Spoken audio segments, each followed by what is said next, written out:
Here in the neighborhood where Kamal Musa's home was bombed, survivors and community sifted through rubble that was once their home. Mustafa Musa is a relative of Kamal, a retired English teacher with an UNRWA-run schools. Kamal was killed along with his 5 family members during a heavy air raid on his Meghazi one-story building last night. We in Meghazi have been informed that the home of our cousin teacher Kamal was raided, and we rushed here to check on them. This was at 12:30 after midnight. What should we think? We really wonder, why were they hit? Our cousin and his sons have never been perceived as people who had anything to do with the resistance at all.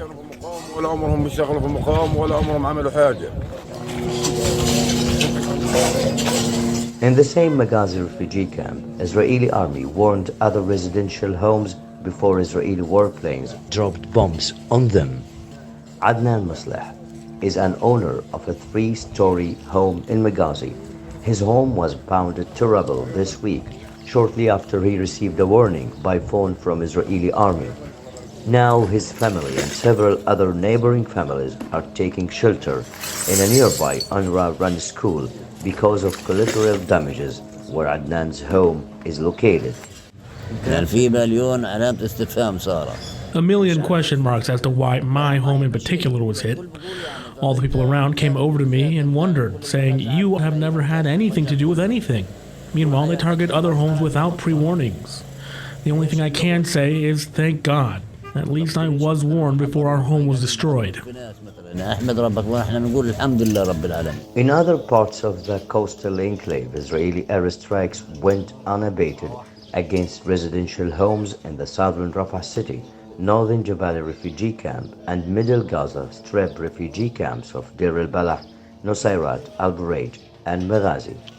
According to Health Ministry records in Gaza, the number of people killed stands now at almost 33,000. Large number of the casualties are women and children.